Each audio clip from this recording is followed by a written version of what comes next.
It's Wednesday, September 2nd, 2020, just after market close in New York. This is the Real Vision Daily Briefing. I'm Ash Bennington in New York, joined shortly by our managing editor, Ed Harrison. Also, later in this show, we're joined by James Altucher, who talks about his controversial essay about the death of New York City. But first, the day's stories with Nick Correa. Thanks, Ash. Today, the Australian government announced that the nation had fallen into recession in the second quarter after almost nearly 3 decades of economic growth. The 7% contraction in GDP is the sharpest decrease Australia had experienced since record-keeping had begun in 1959. In the first quarter of this year, the country had experienced a 0.3% drop in GDP. The severity of this recession was even worse than was expected. Economists had estimated a 5 to 7% contraction, and before this year, the biggest contraction in Australia's GDP was in the second quarter of 1974, at 2%. The drop in GDP is attributed to the global pandemic, as well as to policies enacted to contain the spread of COVID-19. At this time, Australia's second most populous state, Victoria, is still under lockdown as it continues to struggle in warding off a surge in infections that occurred from returning travelers, and officials have extended the state of emergency in Victoria for 6 months. In this time, Australia has reported that welfare payments have increased by 41.6%, a record amount, to support an increase in recipients as well as doling out additional payments. Their unemployment rate stands at 7.5%, which is the worst it has been in 22 years. In July, more than 1 million Australians were unemployed. Spending on services fell by 17.6%, and hours worked had fallen 9.8%, which was also a record amount. Just as the global recession has devastated millions upon millions worldwide, this also is consequential for Australia, relative especially to how long the country was in a period of economic expansion. And with that, I'll hand it back over to Ash. Thanks, Nick. Welcome back, Ed. Yeah, well, great to be back. Another update in the markets today. It's been an interesting one. You know, Ed, I read credit write-downs most days, but the last couple of days, you've been absolutely on fire. You've developed, I think, a really comprehensive thesis that helps explain some of the things that are happening in markets. We're going to get into that just shortly. But for me, at least, the headline is this. While U.S. equity market indices are going up, there's potential risk in this market that may be unique to retail investors. And I think that's a really powerful and important story. Yeah, and I would frame it in terms of my September to October thesis with volatility increasing. We already see the VIX going up, but we can get to why that's the case and how I think it's somewhat artificial. But there's potential equity drawdown risk going forward. I think the macro background for this is what's happening in the fixed income market. When you go back to 2015 with fixed income, what was going on then was the sovereign debt crisis in Europe. And what we saw was the ECB turning it on. They put rates to zero. They went negative. They did whatever it took in order to make things work. And we saw the same thing across Europe. The S&B followed, the Danish central bank followed, the Reichsbank, and the Japanese as well. So all of those rates, those curves went flat as a pancake, not just at the short end, but they went flat out to the long end, to the 10, the 30-year range. So the only place you could get any yield pickup was in what I was calling the Anglo-Saxon countries. That is Australia, New Zealand, Canada, the UK, and the US. And my thesis, starting at the beginning of 2015, was that's where you wanted to be, because there was going to be a convergence to zero. That means every single country was going to move towards these flatter yield curves over time. And you just wanted to ride that wave down in order to take advantage of the convexity of the curve at that particular part of the curve, of the yield curve. Because, you get even more convex, so that you get more pickup the lower the yields are. And so that trade has basically just about played out now. So that's the piece that I wrote on Tuesday that you were talking about. For me, that trade is now over. Well, let's just for a little context here, because you absolutely nailed this in 2015. And let's just quote directly. And this is you on Tuesday quoting yourself from 2015. Quote, as low nominal GDP growth takes hold, we should expect short-term interest rates to remain low and for the yield curve to flatten. There are three main reasons for this. And this is, pretty incredible looking back. First, low nominal growth rates imply low inflation or deflation. Second, to the degree that market volatility produces risk-off sentiment, the bid for safe assets will further suppress yields. And third, and most importantly, the natural rate of interest on a zero-day fiat currency liability is zero. And then you go on to say, I expect the safe asset class in low-inflation currency areas will be dominated by these trends, causing yields to stay low or even shrink. This convergence to zero makes the highest yielding safe assets attractive and thus favors New Zealand and Australia, as well as the US, UK, and Canada to some degree. Bang, spot on January 2015, Ed Harrison. There you go. Yeah. So it's good to have that thesis validated. You could say that there's more juice to squeeze out of that. But, you look at the British curve, we're at 30 basis points on the 10-year. Certainly, I know that some people have talked about negative interest rates in the U.S. and elsewhere. So potentially you could see those curves go negative, and obviously there's some pickup there. But what I'm trying to say is that to the degree that we're as close as we're going to get now, it's a good time to start looking elsewhere. And this is compounded for everyone, including retail investors, which we can get to later, by the fact that when we get to these levels, we're in a world of hurt. And I think GMO, which is an asset manager that was formerly run by Jeremy Grantham, they had a great piece that came out just recently. It was their 2Q letter, and they were talking about this exact same thing. If you think about government bonds, what they're supposed to do, they're supposed to give you some income. They're supposed to give you some liquidity in bad times. That's the whole thing about safe assets. But also, they're supposed to act as a mitigating factor when you have equity drawdown. So when the equity markets go down, ostensibly people rush to these safe assets, and as a result, they bid the yields lower. That causes you to have some yield pickup, and as a result, that balances out your portfolio, and you don't feel the full pain of the equity drawdown. Interestingly, they showed that in this COVID-19 crisis, the only bonds that worked on the 10-year level to mitigate any of the drawdown that we saw in March were the Anglo-Saxon ones, the ones that were converging to zero. The ones that already had gone to zero or were in negative rate territory, every single one of them also lost in that drawdown. So not only did you lose in your equity portfolio, but you also lost on your bond portfolio. But now that we have converged down to zero, even with the Anglo-Saxon countries, and I'd throw Norway in there as well, but they're a special situation, so I'm not talking about them.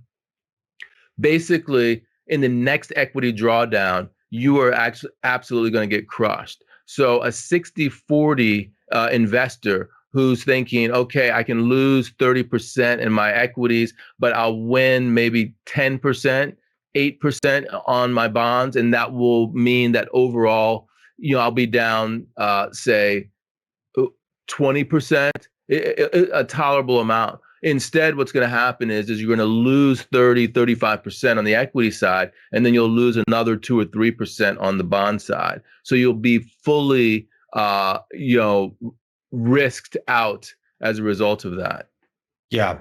Asset allocation here, which saved the day for you in the past, may not do so in the future. You say it very clearly. In the next equity drawdown, bonds will do nothing for you.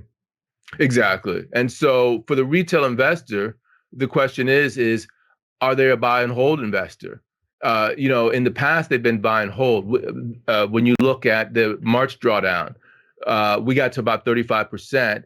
And most people, they said, we can handle that. Will you be able to handle a 40% drawdown when your bond portfolio is also sucking wind at the same time?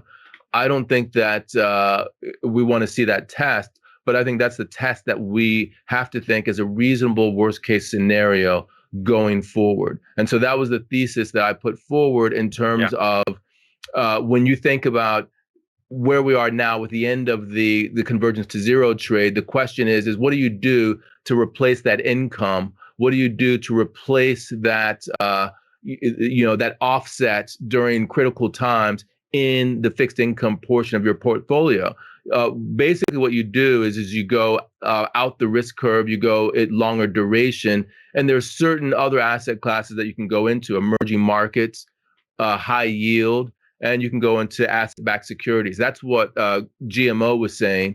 But all of those do not have the same liquidity profiles that you have in the government bond portfolio. So ultimately, it's a trade-off that I think is going to be very difficult for people to deal with.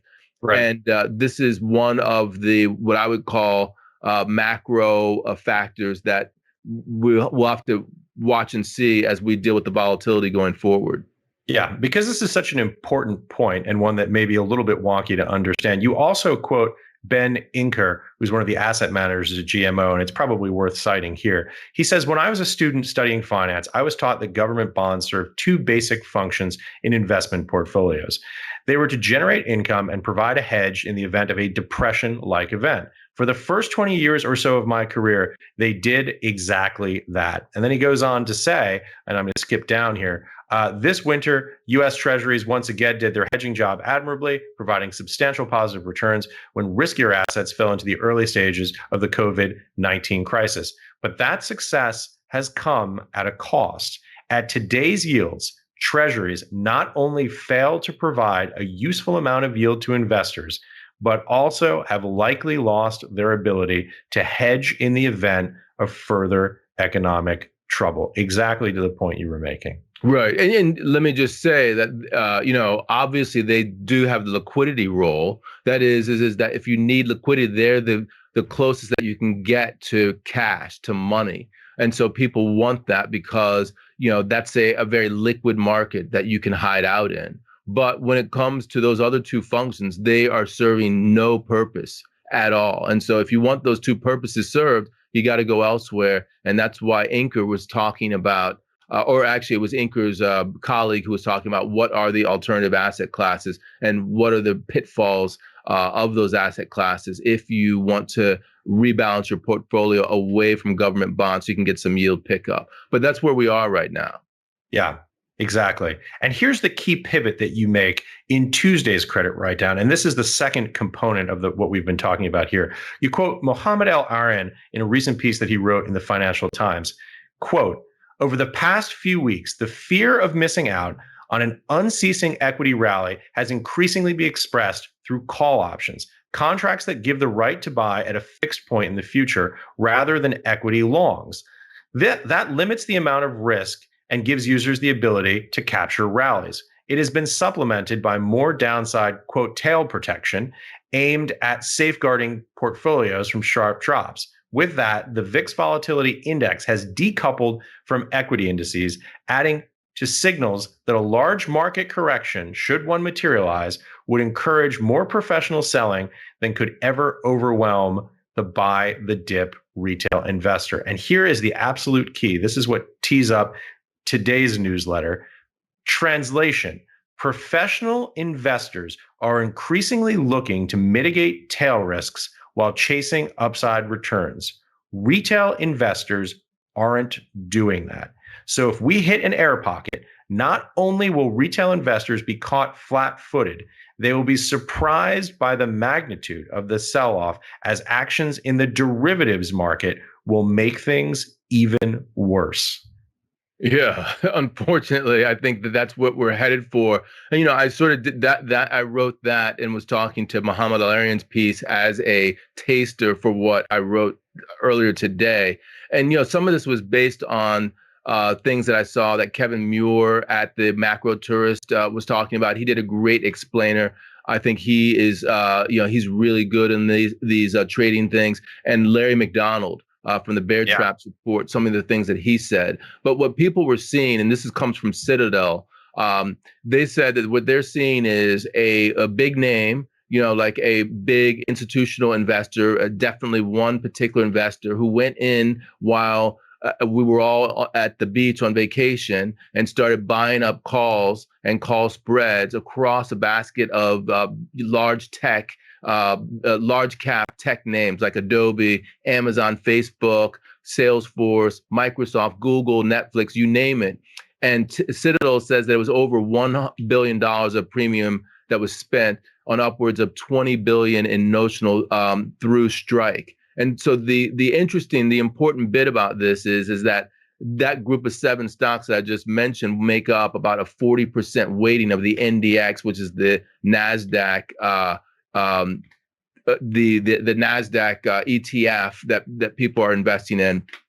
And as a result, when you do things in those individual names, it moves the index as a whole. So whatever you're doing for those names, it's going to happen on an index-wide level. And ultimately, those things mattered. And they have added not only upside momentum, the massive upside momentum to those individual shares and the indices that they're in, but also volatility. So we're in a position now where the VIX, where volatility is going up at the same time that you have shares going up, which is not what you would normally see. No, typically it's inversely correlated. And for people who may not have followed all of the details there, the short answer of what you're saying is basically, look, you've got these 7 stocks that represent a massive and disproportionate percentage of an index. And professional institutional investors are buying derivatives products to get upside exposure in the event that those shares rise in value.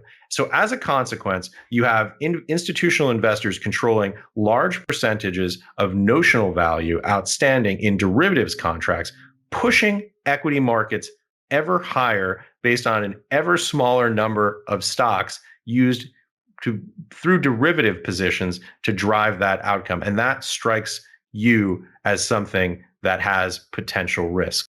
Yeah, and the part of the potential risk is there's an artificial, what I would call, increase in the VIX, and also there's a decrease in the gamma. That is that dealers are short gamma. We can get into that. I don't want to get into that because it's very technical stuff. But the reality is that when you fill an order as a dealer to someone of this size, and across the street people are filling these orders, you're effectively short those positions. And when you are, number one, the size is so great that it causes the implied volatility of those options to go up. So it therefore causes the implied volatility of the market overall to go up. So that's why VIX is increasing. But at the same time, you, the dealer, you have to get back into the market and you have to buy up those shares in order to keep your hedging strategies correct, so that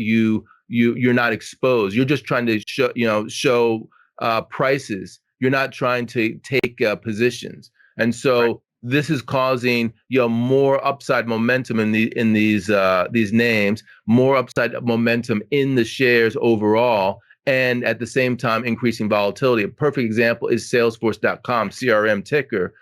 They released their earnings. They went up like 26% on that day. It was like a 3 or 4 standard deviation move. Why? It's because of all of these things that are happening in the background in the derivatives market.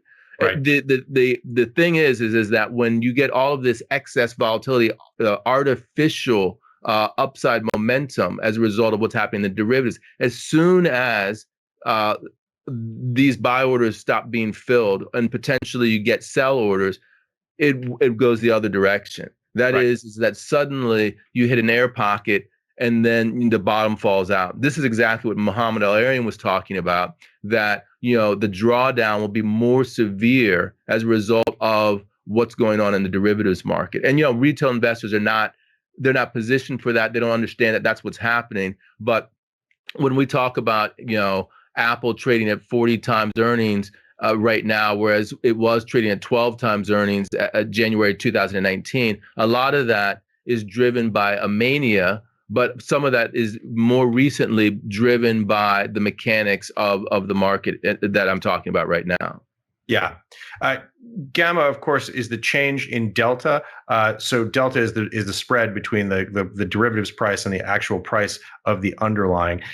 This gets a little wonky, but just to make the point and to hammer it home, because this paragraph, the next to last paragraph of today's credit write-downs, is a gut punch. You say, quote, "If my gut is right, the next drawdown will be large, and retail investors will hold on for dear life through at least 40% losses.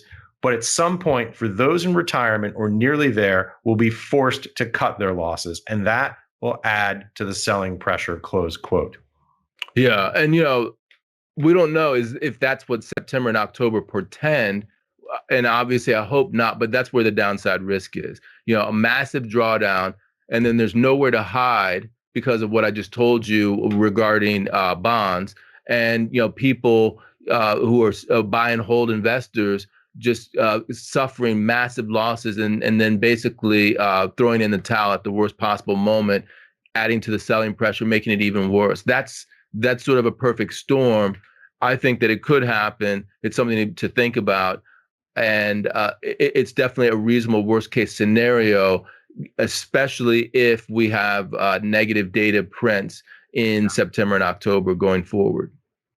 So, Ed, what should our subscribers be watching to understand whether or not that thesis is playing out? In other words, what are the signs, the signals that you're going to be looking for in the market to see if that downside risk is increasing or perhaps diminishing? Oh, yeah, I'm looking for actually the parabolic rise. I'm looking for many consecutive days of indices going up and then parabolic rises in because the higher they go up, the longer they fall. For as an example, as of yesterday, the Nasdaq was 30% above its 200-day moving average. So that means that in the very in the middle of a pandemic, when we have double-digit unemployment, the largest unemployment that we've had in the post-World War II era, after a massive 30% annualized decline in GDP, we have people who are piling into the Nasdaq, the technology shares, to the point where it's causing the index to go 30% above its 200-day moving average. That's a massive move. That means that index is completely exposed to downside risk. It's definitely overbought, and those are the kinds of things I'm looking for. We're already there, so more of the same will just make it a lot worse from my perspective. And then we have to see what happens in terms of the real economy. Any sort of a shock could potentially tip these numbers in the wrong way. Interestingly, by the way, I might add that the Q3 prints for GDP come out 5 days before the election on November the 3rd. I just thought I'd throw that in there because I think that's kind of interesting. We live in interesting times, Ed. Let's just hit the closing numbers from today because it is, once again, it's just an echo, right? So the Dow closes at 29,100, up 1.6% on the day, 450 points higher. S&P closed 3580, up 54 points on the day, 1.5 percentage points higher. NASDAQ closes over 12,000 at 12,056, up 116 points for the day, nearly 1% higher. One of the things that you mentioned was the rise as one of the preconditions for this scenario for elevated tail risk, the rise of single name tech stocks that have gone parabolic to the upside, accrued massive market capitalizations. Tony Greer yesterday actually pointed out that Apple now has a market cap that's roughly the same as the entire Russell 2000, about $2.3 trillion. Yeah, and that's an interesting stock because I was talking about on Twitter, I was talking about Apple the other day. And, Apple, when you look at their earnings profile in terms of how much their earnings are increasing, it's not a high growth stock. And yet it's trading at 40 times earnings. You look at Facebook, 36 times earnings, Google, 36 times earnings, Microsoft's 40 times earnings. So I was looking back into the annals of history and thinking to myself, what is the answer in terms of potential scenarios where we've seen things like that? And of course, I came back to the go-go days of the internet bubble, where actually Microsoft did get up to 75 times earnings. And interestingly, CNBC's David Faber, he retweeted my tweet about that, saying that General Electric got to 45 times earnings at that time. So that gives you a sense of how much more upside momentum we could potentially have in terms of the parabolic rise relative to what we see today. I mean, there are different indices, there are different markers that people talk about. They talk about the CAPE, and how the CAPE is very is already at 2,000 levels. People talk about that, the number that you were talking about with regard to Apple. But there is still the potential for this to run further before it comes back. But ultimately, the framework that I'm living with says that, when you get these second and third standard deviation moves into the fat tail realm of parabolic increases, it moves immediately all the way to the other side to fat tail decreases. That's where the crash risk comes from. It's not that, you go up a parabolic rise and then you trade sideways. You go up and then you crash down. Yeah. And that CAPE that you talk about, the CAPE ratio, is the cyclically adjusted price to earnings ratio associated with Dr. Schiller. It's a mechanism of cyclically adjusting on a 10-year basis, a moving average that's inflation adjusted for understanding in a broader context where price to earnings ratios are. Hey, those aren't even the most egregious examples. Amazon trading over 100 times trailing 12-month PE, and I believe Tesla now trading at like 1,150 times trailing 12-month PE. Yeah, and I never use Tesla and Amazon as examples because they're special cases in terms of how people are thinking about them. Amazon has always had a huge PE, yes, partially because of their cash flow situation. They're supposed to be using a massive amount of growth CapEx, and so as a result, their free cash flow is much higher than their earnings, and they're reinvesting in the business and so forth. But if you look at Apple, if you look at Microsoft, you look at Facebook, those are relatively normal companies. They're all trading at 40 times. And the truth of the matter is, I don't care how low yields are. That's not a reason to, the discount rate is not a reason to suddenly goose yourself up to 40 times. If it were, you have negative rates in Europe. Why aren't they trading at 40 times over there? I know that S&P, SAP, which is a German company in the technology space, they're trading at 36 times as well. Right. But I think that's an outlier. Ultimately, people will do anything to justify these moves. There's no fundamental basis for the level of increase in multiple expansion that we've seen over the very recent past, and that that 30% increase over the 200-day moving average in the Nasdaq is prima facie evidence of a parabolic move that makes that index vulnerable to a setback. Yeah. Yeah, and I agree with you in terms of looking at Amazon and Tesla as outliers. Microsoft, Facebook, much better proxies for an Apple, much better proxies for understanding price to earnings ratio. With that said, I will say though, these crazy outliers that always have bizarre explanations that people go, oh no, don't worry about that. It's a special case. That's CapEx. That's this. That's that. And then in retrospect, when they get smacked down, we look back on it and go, well, maybe that wasn't such a special case after all.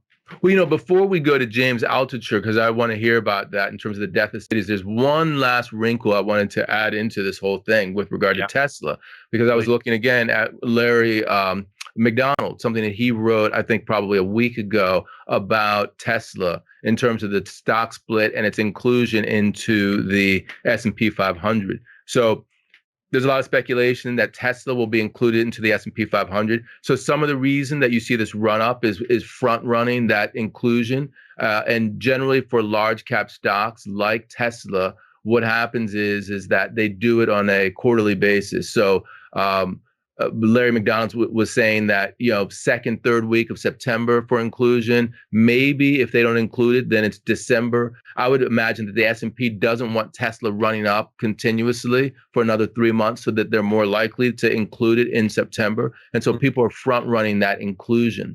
The interesting bit, however, is that there's going to be a lot of ETF activity as a result of that, because then if you are an S&P 500 indexer, if you're a passive fund, you need to therefore take at least 1%, because Tesla's such a big company now, of your existing portfolio and rejigger that to include Tesla into the mix. So that right there is telling you that we're going to see more action in Tesla coming forward, especially if it happens, as I think it will, sometime in September. So hold on to your hats. It's going to be a bumpy ride. Yeah, I wouldn't want to be one of the Tesla Q shorts right now. No, no. Yeah. So talking of shorts and shorting New York City, we've talked about this theme, Ed, a lot. The death of cities, some of the things that's going on. So I had a chance to sit down today with James Altucher, who is the writer who really kicked this off and made it something of a national story. Let's take a look right now. James Altucher, welcome. Ash, so glad to be here and see you live. Nice to be on the show. It's great to have you. James, we could talk about literally 100 different things. You're, former hedge fund manager, investor, internet entrepreneur, best-selling author, podcaster, a million things we could talk about. But right now, the thing that is absolutely buzzing and hot is this idea that New York is dying, and the firestorm of controversy that you set off with a piece that you wrote for the New York Post. You got Jerry Seinfeld to write an op-ed to the New York Times yelling about it. This is the most fascinating story that we've seen in a long time. Yeah, just the story of the story is interesting because I've never seen. I mean, right now we're living in an attention deficit society where you can't even sit still for like a 15-second TikTok video. I wrote a 5,000-word article to my friends, and it ended up. I mean, you can't choose your readers, of course, but it ended up being read on radio stations and TV stations everywhere. It got shared 10,000 times. I mean, probably now 20 to 30 million people either read it or know a lot about it. And then Seinfeld wrote about it. I've never seen him write an article before. Like, I wake up Monday morning and I'm getting all these texts like, James, you're a putz, you're a putz. And I'm like, who even uses the word putz anymore? Like, it's like this Depression era word. And I'm like, why are these people doing it? And then I realized, I found out Seinfeld had spent a whole page of the New York Times just, trashing me basically. And then a friend of mine calls me up and says, see, this is what we're in, a VR simulation. Do you believe me now? You wake up, Seinfeld just spent an entire page of the New York Times writing about you. And that's just a normal day in 2020. Right. Yeah, it's completely wild. So, James, what's the thesis? What was the core idea that touched off the firestorm? Well, I'm born in New York, was raised all around the metropolitan area, and I've lived in New York City my entire adult life. I own a business in New York. My kids live in New York, go to school there. And so, but I've been seeing some disturbing trends. The title of the article was New York City is dead forever. Here's why. And the problem is that I was asking a lot of questions to people I knew, and I had all sorts of people on my podcast who were, experts or whatever. And everybody seemed to be in denial about what was happening. Like, everyone was saying, and this is what Seinfeld said, is like, oh, New York City's got grit. New York, we always come back. Don't count New York City out yet. And I'm like, yeah, but what about X, Y, Z, A, B, C? Oh, don't worry. Once the vaccine or once, there's a new mayor. Everybody had once there's X, everybody will flood back into the city. Because, 420,000 people, almost 500,000 people have left the city since March. And I mean, there's lots of different directions to attack this, but I essentially point out that already probably 30% or more of the restaurants are permanently closed. They're never going to open again. That's a big number with 100,000 employees included in that. Already, Midtown offices are not, you can go back to work, but they're only 5% filling up because employees are still remote. And I give reasons why they're never going to come back, or they're never going to fully come back, which is like, people say, oh, well, Midtown's not New York City. True, but that's the entire industry. That's where most of the revenues of New York City come from. And then you have, Broadway's down, which means tens of millions of tourism revenues, hotels, thousands of restaurants. And now, even since the article, like, I don't know why the mayor is doing this to de Blasio, but, there's not going to be indoor dining at restaurants till 2021, which means 95% of New York City restaurants will go out of business. And that's not like an opinion. That's fact. Like, I am a storefront business owner in New York City. I know the community. 95% of those storefront owners will go out of business. And again, we're just sort of touching the surface. Let me just jump in and ask you this. Is this a New York City story? In other words, is this specific to the mayor we have here and a variety of other social conditions? Or is this something that you think is going to be happening all across the country and potentially all across the world? That's a great question because, and a lot of people have been asking me that. And the answer is it's not as much de Blasio as people think. In fact, I left him out of the article on purpose because the problems that I mentioned, for instance, I didn't mention the indoor dining issue because, okay, maybe they negotiate and figure that out. I don't know. But the issues I mentioned are very much, or they've already happened. Like 30% of the restaurants are already out of business. The Midtown, it's already 400,000 people who have left the city and a good chunk of them not coming back. There's already apartment vacancies at an all-time high. I mean, you even see, I wrote this on August 13th. It's September 2nd now. And the latest article is, U-Haul, you can't rent a U-Haul in New York City. So in terms of the other cities, I do think first tier cities, specifically New York City, LA, San Francisco, are having serious problems. And the second or third tier cities like Denver, Austin, Boulder, Phoenix, Miami, Nashville, any of the Charlestons. So there's like 20 Charlestons, all of them. They're going to do fine. And I think the good news is that opportunity is going to be dispersed now throughout the entire country. It's no longer going to be the case that you say, oh, if you want to be a success, go to New York or LA or San Francisco, even though all those companies are moving out of those cities. So, but New York City is going to be hit the hardest. It's the densest. It's, the tax base is going away. The deficits are skyrocketing. De Blasio is already talking about firing significant numbers of city employees, which means if you have no garbage collectors, you're going to have more garbage. If you have no EMTs, you're going to have worse healthcare. If you have less teachers, you're going to have worse education, police, and so on and on and on. This is a major problem. They need to raise more money than is possible to raise. Yeah. James, it's just struck me. There's no way we're going to be able to cover this topic in 7 minutes. I don't know if you have time, but we'd love to get you back in for a longer segment. Yeah, absolutely. Let's do it. Awesome. Let's do it. James Altucher. Thanks so much, Ash. Interesting points. Ed, what did you think? I thought it was a great interview. I think that James is an entertaining guest, first and foremost. The way he speaks is great. He's a comedy guy, so I can see that coming through, that he really has a certain dynamic. But, the interesting bit for me actually is in terms of thinking of the forward calendar here at Real Vision, because that is, part of the new normal thing that we're talking about. Is this the new normal? That, the fact that all these people are leaving New York. Is James right or is he wrong? I think we need to get a bunch of different people together to talk about that, in terms of real estate, residential, commercial, in terms of, is it the new normal that Tesla is ripping off to the races? There are a lot of different things that are happening right now because of the pandemic that seem like they could last forever. But, the latest things that I hear is that in London, as an example, people are going back to their restaurants, that, business as usual is slowly returning. So, I have my doubts, but I'm really interested to see the full picture.